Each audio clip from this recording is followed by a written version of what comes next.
Yo, guys, I hope you're well. So, guys, they are now targeting our kids, our children. So, guys, with what's been going on in the last so many days with the riots, etc., this government is now looking to educate or re educate the children in terms of online fake news and online conspiracy theories. So this was dropped by Sky News a couple of days ago, and it's just been interesting look and just see what's going on, people.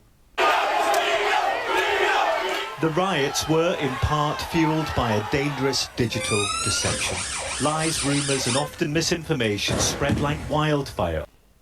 So he's just said that lies, rumours and misinformation spread like wildfire on social media. And that was one of the main reasons why the riots occurred and spread. So this is what the government is looking at. Or is it just a case of a plan coming together? Let me know in the comments section. Social media. And with children as young as 13 being charged in connection with the disturbances, the government now wants youngsters as young as 5 to learn in the classroom how to spot real from fake. So there have been, I think, at least a couple of 13-year-olds who've been hauled in front of the courts. I think they've gone in front of the courts now. They've definitely been arrested and charged anyway. And I think some have been hauled in front of the courts. I don't know if any sentences have actually been passed yet. But with such young people who, I think the age of basically being sort of knowing your criminal activities is the age of 10. I think I might be wrong on that, people. Let me know in the comments section. So at the age of 13, you're definitely going to be hauled up in front of the courts in one way or another. But at the age of 13, they're saying that these children should know better, so they're being targeted and they'll be made an example of as well.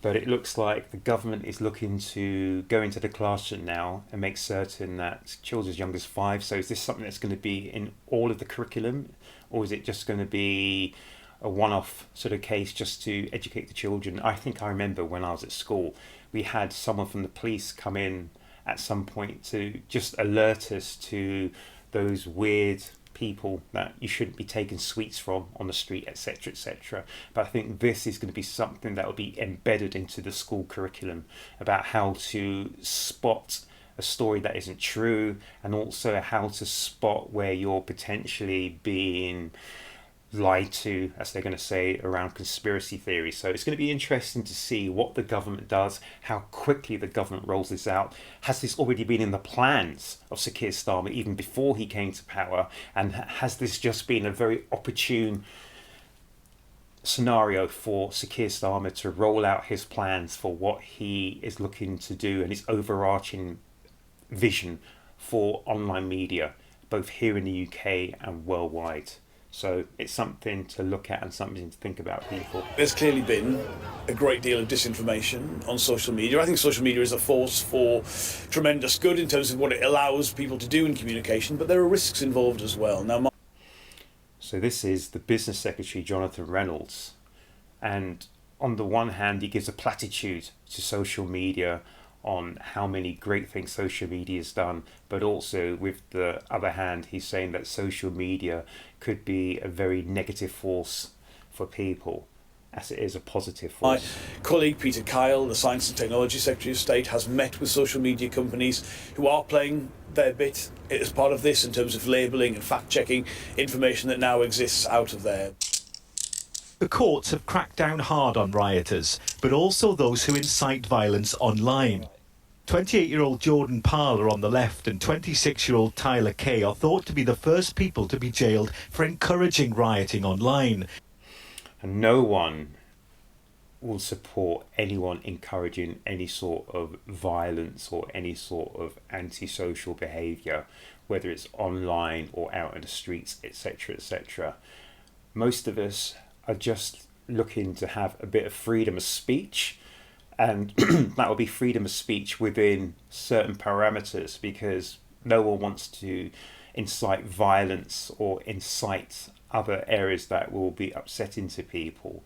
But then again, the parameters are quite wide as into what is deemed to be upsetting to one person may not be upsetting to another. So I think this is what the government's looking to crack down on, and I think they're looking to basically have a blanket block on all free speech people unless it tallies with how they will define what free speech is. So I think at some point the government is going to give us their own version of what free speech or the new free speech will be.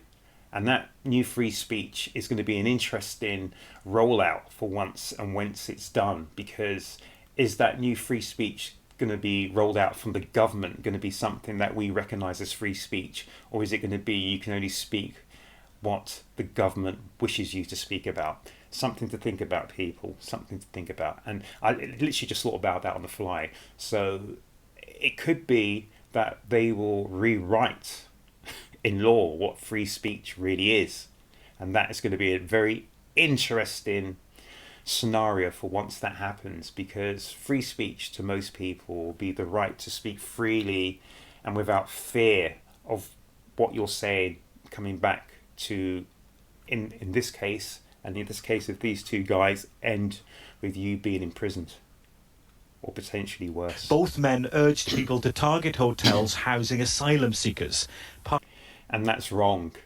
You shouldn't be advertising and targeting people, because it's not just in this case with immigration, because it also comes to the targeting and incitement around people who have been identified potentially wrongly as someone who's done a crime.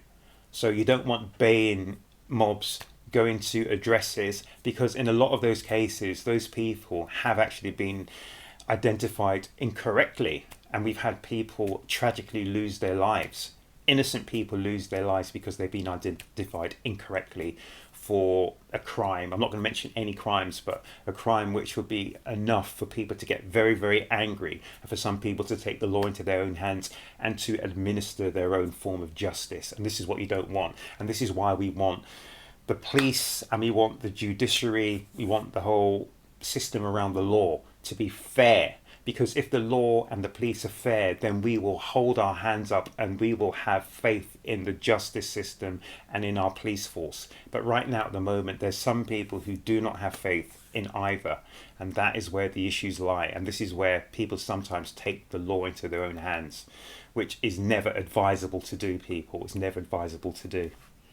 Tyler was sentenced to 1.5 years. Kay got 3 years. Across the country, multi-faith gatherings have been taking place in an attempt to counter the division caused by the disruption. Division in communities and online. That minority has created that feeling of what it was like in the 70s and 80s for somebody like myself, of being scared to go out.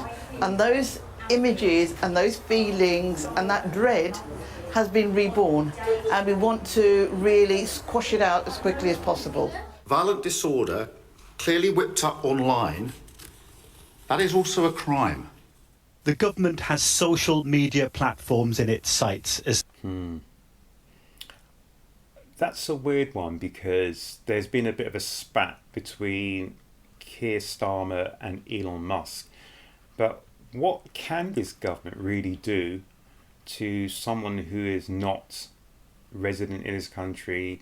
His business is nothing really connected with this country as well. So they're saying they're looking to take action against X and to take action against Elon Musk, but can they really do that? I don't know. Incitement spreads, and the ex-owner Elon Musk seems to be limbering up for a fight. His post claiming civil war was inevitable following the riots have been condemned, and he's also shared posts which have turned out to be untrue. People are literally faster at processing information they've heard before than information they haven't heard before. And so when that information is false, it starts to build associations in the brain. And over time, it also becomes less immoral to share it. It starts to sound true. It doesn't sound as strange anymore the more often you see it and you hear it. And so that's how people start to share misinformation. And that can happen to anyone. In Southport, where 3 little girls were stabbed to death at a Taylor Swift-themed dance party, the grief is real and tangible. The The tragedy led to a surge in social media posts, and it's that murky world that the government is under pressure to make clearer. Nick Martin, Sky News. So, on that last piece there about the tragedy in Southport, what I am beginning to hear is one of the reasons why people were whipped up in the frenzy was so serious, and we had all these actions of what they will call right wing or far right thuggery, was because there were lots of questions that were asked and hadn't been answered. There was a delay in information from the authorities, which could have potentially assuaged the people who were so angry, and maybe we probably wouldn't have seen the violent incidents we did see. There was a bit of vacuum of information there, people. So where this government is saying they want to crack down on online posts and online media, etc., they really need to think about what they will put in its place or running alongside it. Because if you don't want these so-called fake news and conspiracy theories to get out there into the public, you need to be able to monitor and to control how you deal with situations like the incident that happened in Southport. There was an incident recently, earlier this week, where a young girl was attacked by a guy in Leicester Square, a young girl and her mother. So it's that vacuum, and it's that period between an incident that happens, a terrible incident that goes out, and then the public hears about it online, but there's no real official correspondence, there's no official communication about what that incident is, how it transpired, and what's going to be done about that incident. So I think the government really needs to be even-handed here. So if you're really going to crack down on online posts and online sharing of information, the government and the authorities really needs to get better on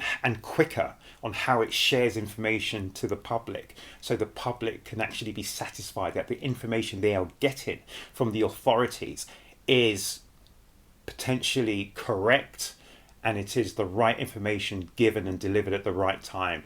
Don't leave a vacuum there, because a vacuum will always want to be filled by something. So if you're saying that people online are delivering false information, you need to be there to fill that vacuum as fast and as possible, and with as much information, pertinent information as possible, in the right time, in the right place, and in the right amount.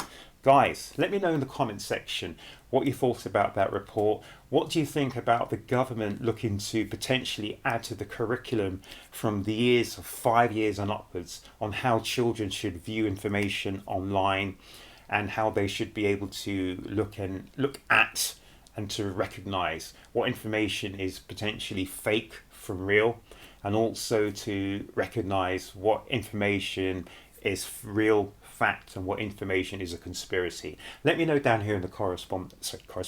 Let me know down here, people, in the comments section. Guys, make certain you look after yourselves, you look after each other, and more importantly than that, guys, that's tongue in cheek, make certain you come back to the next Urb'n Barz reaction, guys.